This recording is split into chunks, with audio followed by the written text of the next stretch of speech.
बिस्मिल्लाहिर्रहमानिर्रहीम। अस्सलाम वालेकुम नाज़रीन, मैं हूँ आम शहरी आरिफ हमीद भट्टी, आज लाहौर से मुख्तलिफ खबरों के साथ। नाज़रीन, वज़ीर आज़म पाकिस्तान इमरान खान ने ज़मीनों का लैंड रिकॉर्ड को कंप्यूटराइज डिजिटलाइजेशन करने के लिए इफ्तिदा कर दिया। याद रखें कि ये कोशिश पिछले 5-6 सालों से हो रही है, लेकिन कब्ज़ा माफिया इसको कामयाब नहीं होने दे रहा।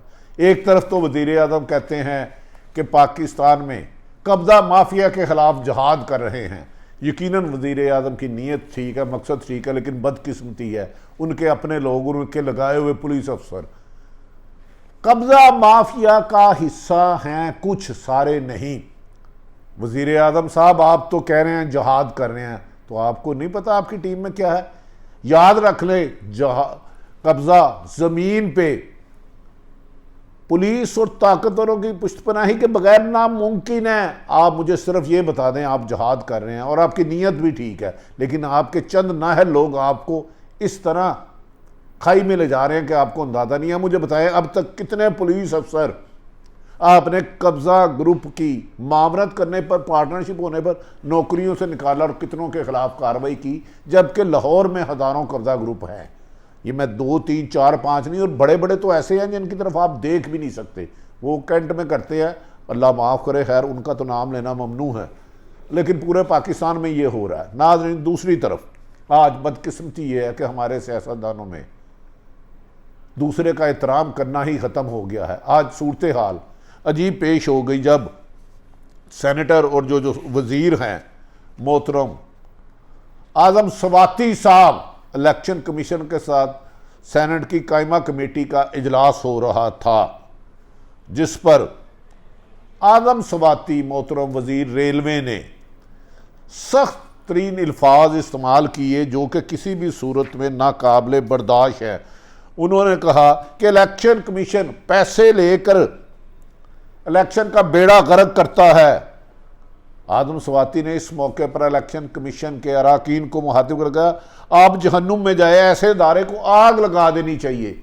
एक आईनी इदारा है इलेक्शन कमीशन, कहते हैं इसको आग लगा देनी चाहिए। इस पर अहम तरीन खबर, सेनेट की कायमा कमेटी ने इलेक्शन इस्लाहात, इलेक्ट्रॉनिक मशीन और ओवरसीज पाकिस्तान का बिल मुस्तरद कर दिया।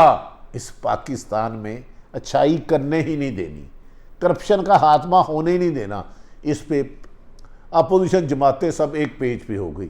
आज़म स्वाति को ये सवाल नहीं करना चाहिए था, जिस पर इलेक्शन कमीशन ने बाइकाट कर दिया और इलेक्शन कमीशन ने हंगामी इजलास तलब कर लिया। और नून लीग ने, हैरत और पीपल्स पार्टी ने कहा अदारों को तनकीद करना बर्दाश्त नहीं की जाएगी। इलेक्शन कमीशन की हमायत में आ गई। ये वो नून लीग है जिसने इस्टेब्लिशमेंट और अदलिया के लिए वो अल्फाज इस्तेमाल किए कि दोहराया नहीं जा सकता। नाज़रीन, पहचाने कि आपका मुखलस लीडर कोई नहीं है। इधर पैसा कमाने की लड़ाई है, पैसे बचाने की लड़ाई है। ना एहतसाब शफाफ होता है, ना इलेक्शन शफाफ होते जाते हैं। इस मुल्क में जब तक करप्ट माफिया जालसाजों को हाथ नहीं डाला जाएगा, कामयाबी नहीं होगी। वज़ीर आज़म पाकिस्तान इमरान खान साहब, अब भी समझें, टीम बदलें और हकीकी तौर पर कानून साजी की बजाय जो कानून है इस पर अमल दरामद करा दें। हिस्ट्री में आप जिंदा रहेंगे। नाज़रीन, वज़ीर आज़म पाकिस्तान इमरान खान ने लैंड रिकॉर्ड की डिजिटलाइजेशन और मैपिंग मंसूबे का इफ्तिदा किया। ये शहबाज शरीफ दौर में भी हुआ था, लेकिन आज तक पटवारी माफिया इसे कामयाब नहीं होने दे रहा, क्योंकि पटवारी एक फ़र्द का 50-50 लाख लेता है, जाली ज़मीनें लेके उसको कर देता है। वज़ीर आज़म ने कहा कि ओवरसीज पाकिस्तानियों का सबसे बड़ा मसला कब्ज़ा ग्रुप है। यकीनन वज़ीर आज़म साहब ओवरसीज नहीं, पाकिस्तान में रहने वालों का भी है। आपने कहा कि मैं इसके ख़िलाफ़, कब्ज़ा ग्रुप के ख़िलाफ़ जहाद करूँ। जहाद बहुत अफजल काम है। वज़ीर आज़म साहब, जहाद की किसी अहले इल्म से तशरीह ज़रूर कीजिएगा। जहाद करने वाले रब के करीब होते हैं। अगर आप जहाद कर रहे हैं तो मुझे सिर्फ ये बता दें, 3 साल आपकी हुकूमत है, आप ईमानदार हैं, आप कब्ज़े भी नहीं करते, ये सारे सच है। लेकिन आपकी लगाई हुई टीम में ना कब्ज़ा ग्रुप में कमी आई, ना करप्शन में कमी आई। आप कह रहे हैं कि करोड़ों अरबों रुपए की सरकारी ज़मीन वहाँ गुजार करा ली। नहीं मोहतरम, ये गलत बात है, आपको मिसगाइड किया जा रहा है। खुदारा अपने इर्द गिर्द अच्छे लोग लाएं जो आप तक सच पहुंचाएं। सरकारी ज़मीन कोई कब्जा नहीं कर सकता जब तक, सर अगर जंगलात की ज़मीन है तो वो कब्जा ग्रुप के साथ मिला होगा, बल्दियात की ज़मीन है रेलवे की है तो मिला होगा। आम कब्जा होता है आम आदमी, गरीब आदमी की जगह पर जिसने 10 मरले 50 कनाल का घर लिया, उन पर कब्जा होता है। और वो कब्जा दुनिया में कोई ऐसा कब्जा नहीं जो पुलिस की पुष्टपनाही या ताकतवर हल्के की पुष्टपनाही के बगैर हो। आपके कुछ वज़रा, MP, MNA, सरकारी अफसर लाहौर में सैकड़ों की तादाद में, और अपोजिशन के तो अल्लाह ही हाफ़िज़ है ना, आम करप्शन के जरिए कब्जा ग्रुप में मनशियात से ज़्यादा पैसा और खरबपति हो चुके हैं। एक वज़ीर साहब तो ऐसे MPA हैं जिन्होंने मेरे से 500 रुपये लिया था मोटरसाइकिल का, अब 4 लैंड क्रूज़र हैं। अब मैं इन बहस में नहीं जाता। वज़ीर आज़म साहब, आपने मुझे सिर्फ एक सवाल है, अपने चारों IG और चारों चीफ सेक्रेटरी से एक रिपोर्ट मांगे। जब से आप 3 साल से आए हैं, कितने ग्रुप जो पुलिस के अफसर, आला अफसर, ग्रेड 21-22 के अफसर कब्जा ग्रुप के स्लीपिंग पार्टनर है, और उसमें ताकतवर हल्के भी स्लीपिंग पार्टनर हैं, सियासतदान भी हैं और साफ़ी भी हैं। कितने लोगों के खिलाफ इन्होंने मुकदमत किए, कितने सरकारी अफसरों को नौकरी से निकलाया। ये आपको मिसगाइड कर रहे हैं। कानून बनाने से नहीं, कानून पर अमल दरामद करने से वज़ीर आज़म साहब आपका मकसद पूरा होगा और साफ शफाफ हुकूमत बनेगी। आपकी हद तक आप आर्डर ज़रूर देते हैं लेकिन इम्प्लीमेंट ही नहीं होती। आज भी लाहौर में कब्जे हो रहे हैं और लाहौर का अहम तरीन अफसर कब्जा ग्रुप का सरगना 10 लोगों के साथ मिला हुआ। मैंने आपको बात क्लियर कर दी है, कब्जा कोई भी हो सरकारी ज़मीनों पे होता है, वो उन महकमों की मर्जी के साथ रेवेन्यू डिपार्टमेंट मिलके करता है। आम लोगों की ज़मीनें लूटी जा रही हैं और इसमें दर्जनों नहीं, सैकड़ों नहीं तो दर्जनों लोगों को मैं जानता हूँ जो खरबा रुपए कमा गए हैं कब्जा से। वो है तो कोई MP है, कोई वज़ीर है, कोई पुलिस का आला अफसर है, कोई और ताकतवर हल्कों से है, उन्होंने फ्रंट मैन रखे हुए हैं और ख़ुद स्लीपिंग पार्टनर हैं। आपने ये कहा पैसा बनाने वाले इंतहाई ताकतवर बन चुके हैं, ये आपने सच कहा 100%। नाकस सिस्टम के बायस रद्दोबदल इंतहाई आसान और ओवरसीयर पाकिस्तानियों के जायज़ नाजायज़ कब्ज़ों से ज़्यादा मुतासर माफिया को लैंड रिकॉर्ड कंप्यूटराइज और टेक्नोलॉजी से शिकस्त देंगे। ये 10 साल से हो रहा है कंप्यूटराइज निज़ाम, इसे इम्प्लीमेंट नहीं होने दिया जा रहा और आपकी ब्यूरोक्रेसी रोक रही है। आपने इब्तिदा किया, आज से 10 साल पहले भी मैंने ये खबर कवर की थी, क्योंकि ये माफिया बहुत मजबूत है। वज़ीर आज़म साहब, आप इमरान खान साहब, ना आपकी नीयत पे शक है, लेकिन खुदारा अब आपको जागना होगा और नीचे से इन्फॉर्मेशन लेनी होगी कि आम शहरियों के साथ क्या हो रहा है। आपके इर्द गिर्द 3-4 लोग आपको गुमराही की तरफ ले जा रहे हैं और वो खाई है। आपके साथ अच्छे लोग भी होंगे क्योंकि आप ईमानदार हैं, आप बेहतरी करना चाह रहे हैं, लेकिन 90-95% करप्शन का जहर हर जिस्म में घस चुका है इस माशरे में। उसको बचाने के लिए आपको कार्रवाई करनी होगी। आपने कहा ना, करप्ट लोग, आप खुद कहते थे 10 से 12 अरब रुपये रोज़ाना कमाते हैं। मुझे बताया कितने करप्ट अफसरों को आपने और ब्यूरोक्रेसी को और आला अफसरों को, सियासतदानों को नौकरी निकाला आपने। एक बंदा लिस्ट बताए कितने कब्जा ग्रुप की पैरवाई करने वाले। पिंडी में सबसे बड़ा कब्जा ग्रुप तो अहम तरीन जगहों में बैठा है, कितनों के खिलाफ आपने कार्रवाई करवाई? मुझे उनके नाम ज़रूर चाहिए।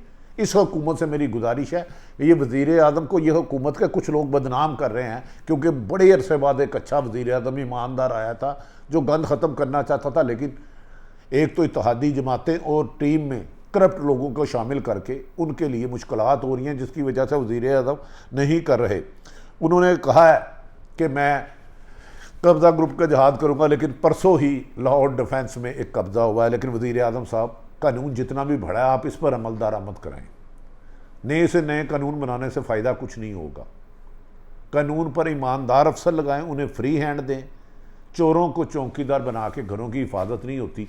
आप 70 साल का गंद वज़ीर आज़म इमरान खान साहब 3 साल में नहीं ख़त्म कर सकते, ये क्रेडिट है। आपके कुछ इक़दाम बहुत अच्छे हैं, लेकिन उसके लिए डायरेक्शन तो ठीक हो सकती है, लेकिन उसके लिए आपको टीम अच्छी लानी होगी। ये आप जाने, टीम बनाना आपका काम है, जो होगा हम बता देंगे। नाज़रीन, आज सेनेट की कायमा कमेटी में पीपल्स पार्टी के ताज हैदर की ज़ेर सदारत इलेक्शन कमीशन और हुकूमत के साथ मुज़ाकरात हो रहे थे। इस मौके पर पीपल्स पार्टी तो पहले ही चाहती है और नून लीग चाहती है इलेक्शन इस्लाहत ना हो, इलेक्ट्रॉनिक वोटिंग ना हो, क्योंकि धांधली वो तरीके से इलेक्शन चाहते हैं जिससे 70 सालों से हर हारने वाला धांधली का इल्ज़ाम लगाता है। 15-15 जमातें लगाती है, हर हारने वाला जीतने वाले पर धांधली का इल्ज़ाम लगाता है। और ये कैसे सियासतदान है, फिर दोबारा धांधली वाले निज़ाम से इलेक्शन चलाते हैं। मैं कहता हूँ इलेक्ट्रॉनिक मशीन को ना माने, अपनी तजावीज़ दे दे।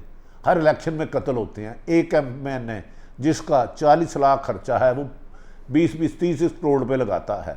वज़ीर आज़म साहब, आपके रास्ते में बहुत रुकावटें आएंगी। काश आप टीम अच्छी रखते। और आज आपके वज़ीर आज़म स्वाति ने नहायत गैर पार्लिमानी, गैर नामुनासिब रवैया अपनाया। ऐसे लोग जो खासकर खुद करप्शन में मुलवस है, आपको गुमराह कर रहे हैं। आज जो कायमा कमेटी में नुकसान ये हुआ कि वज़ीर आज़म जो इलेक्ट्रॉनिक मशीन लाना चाहते थे, ओवरसीज पाकिस्तानियों को वोट का हक देना चाह रहे थे, सेनेट की कायमा कमेटी ने उसे मुस्तरद कर दिया। आज के इजलास के मुताबिक अब ना ओवरसीयर्स को वोट का हक मिलेगा और ना ही इलेक्ट्रॉनिक मशीन आएगी। तो हम इसके बाद ये सेनेट में भेजते हैं और मुतलका इजलास से करा लेते हैं तो वो अलग बात है।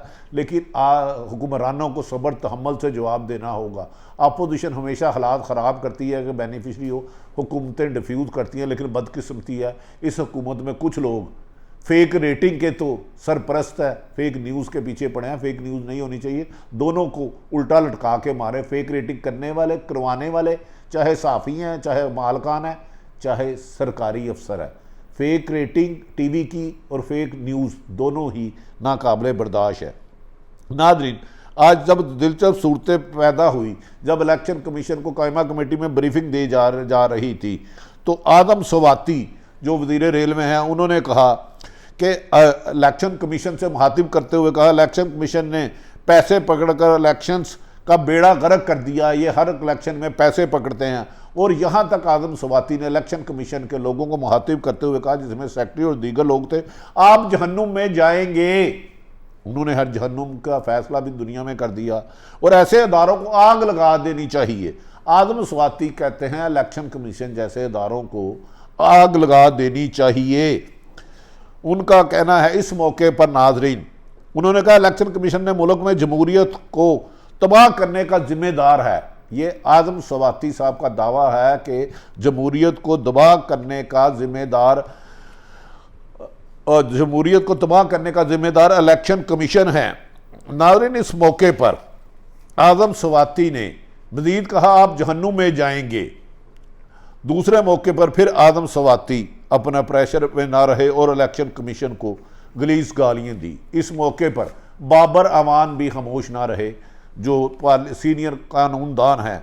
उन्होंने कहा, बाबर अवान का कहना था इस्लामाबाद हुकूमत ने EVM के लिए बजट में रकम रखी है, EVM में बजट में रकम रखी है। इलेक्शन कमीशन को खत लिखकर कहा है कि इलेक्ट्रॉनिक वोटिंग पर जो अखराजात आएंगे वो बताएं, हुकूमत पूरा करेगी। लेकिन इलेक्शन कमीशन शायद अपोजिशन से ज़्यादा इलेक्ट्रॉनिक वोटिंग के ख़िलाफ़ है। अब इस पर्दा क्या हक़ायक़ है ये तो वही बताएंगे, मैं इसका जवाब नहीं दे सकता। बाबर अवान ने इस मौके पर यहाँ भी कहा, इलेक्शन कमीशन ने एतराज़ किया है कि EVM पर ज़्यादा अखराजात होंगे। उन्होंने कहा पैसा तो हुकूमत ने देना है, जाली इलेक्शन, धांधली ज़्यादा इलेक्शन से पहले तो बेहतर है ना हो। इस मौके पर उन्होंने कहा अखराजात का तयन करना एग्जेक्टिव का काम है, किसी और अदारे का नहीं। इलेक्शन कमीशन अपनी रिक्वायरमेंट दे जिसे हुकूमत पूरा करेगी। नाज़रीन, इस मौके पर बाबर अवान का कहना था कि इलेक्शन कमीशन ने इतराज़ किया है कि EVM पर ज़्यादा अखराजात आएंगे, ये हुकूमत की ज़रिए अखराजात का तयन करना एग्जेक्टिव का काम है। नाज़रीन, इस मौके पर बाद में मुस्लिम लीग नून ने भी, जो इलेक्शन एस्टेब्लिशमेंट को बुरा भला कहते रहे कि एक तारीख है, आर्मी चीफ से लेकर DGI का रिज़ाइन मांगा, जजों को बुरा कहना, बाहर फेंकना, आज वो अदारों की हमायत में आ गए। अनबिलीवेबल, बुत हमको कहे काफर, अल्लाह की मर्जी। जो मरियम कहती है खलाई मखलूक है, इसे बाहर फेंको। जो नवाज शरीफ कहते हैं ये 5 जो है इनको उठा के बाहर फेंको, जिन्होंने अदारों की तजलील करने का ठेका लिया हुआ है, आज वो इलेक्शन कमीशन की हमायत में आ गए। और उनके सेनेटर आदम ताड़न ने इस मौके पर कहा, क्या पार्लियामेंट का काम आईनी इदारों की बेतुकीरी करना है? आईनी इदारे क्या फौज नहीं, क्या अदलिया नहीं? क्या इससे पहले नून लीग ने किस किस अदारे पर संगीन से संगीन इल्ज़ाम लगाया? इलेक्शन कमीशन के कुछ जवाबात आपके गोश गुजार करता हूँ। नाज़रीन, इलेक्शन कमीशन ने इस मौके पर अपने खदशात का इजहार करते हुए बहुत सारी बातें की। उन्होंने कहा, इलेक्शन कमीशन का कहना था कि इलेक्शन कमीशन हुकाम ने आदम स्वाति के इल्ज़ाम कमेटी से वाकआउट कर दिया कमेटी कायमा कमेटी ने मुस्तरद कर दिया। और इलेक्शन कमीशन के मुताबिक मशीन कोई सी भी हो, हुकूमत का इससे कोई तल्लक नहीं। ये इलेक्शन कराना इलेक्शन कमीशन का काम है, जो हमेशा ही धांधली से हुए हैं। इस मौके पर इलेक्शन कमीशन हुकाम का आदम स्वाति के इल्ज़ाम पर कमेटी से वाकआउट कर गए। नाज़रीन, इस मौके पर इलेक्शन कमीशन ने फिर मौका बनाया, मशीन कोई सी भी हो, हुकूमत तक इससे कोई तल्लक नहीं, जिस पर आदम स्वाति ने कहा आप जहन्नुम में जाएं। नूर मोहम्मद अली और कामरान मुर्तज़ा इलेक्शन कमीशन हुकाम को मनाते रहे, लगे वो गुस्से में रहे, लगता है वो सीख कर आए थे कि इलेक्ट्रॉनिक वोटिंग मशीन की हामी नहीं भरनी। नाज़रीन, इस मौके पर इलेक्शन कमीशन का हुकूमती वज़रा ने गुज़श्ता रोज़ भी सदर में इजलास में बदतमीज़ी की थी और स्पेशल सेक्रेटरी ने यह कहकर इसका वाकआउट कर दिया। नाज़रीन, इस सिलसिले में आज कमेटी इजलास में इलेक्शन कमीशन पर संगीन इल्ज़ामात लगाए गए। इस मौके पर कहा जा रहा है ऐसे माहौल में कायमा कमेटी में शिरकत नहीं करते और बाइकाट करके चले गए। इन इतलात के बाद चीफ इलेक्शन कमीशन ने हंगामी इजलास तलब कर लिया है, जबकि हुकूमत ने इल्ज़ाम लगाया है कि इलेक्शन कमीशन इस वक्त अपोजिशन का आलाकार बना हुआ है। आज मरीम नवाज़ ने भी कहा कि इलेक्शन कमीशन पर तनकीद, सरकारी इदारों पर तनकीद करना, और बिलावल पीपल्स पार्टी और नून लीग दोनों ने इलेक्शन कमीशन की हमायत में आ गए। लेकिन ये दोनों जमातों से एक सवाल है, आप तो कह रहे थे खलाई मलूक धांधली कराती है, जब फैसला लिखता कोई और है, सुनाता कोई और है। आखिर कब हम बर्दाश्त मानेंगे, कब हम इस्लाहात की तरफ जाएंगे, कब हम अपने ज़ाती मफाद सियासतदान हमारे छोड़कर कौम की बेहतरी के लिए इकदाम करेंगे। याद रखें, उस वक्त तक बेहतरी नहीं आएगी जब सियासतदान एक पेज होकर अवाम के मसाइल के हल के लिए अमली इकदाम करेंगे। नाज़रीन, आरिफ हमीद भट्टी ने सूरत हाल आप तक रखी। अपने इर्द गिर्द रहने वालों की खुशियों का ख्याल रखें। पाकिस्तान जिंदाबाद।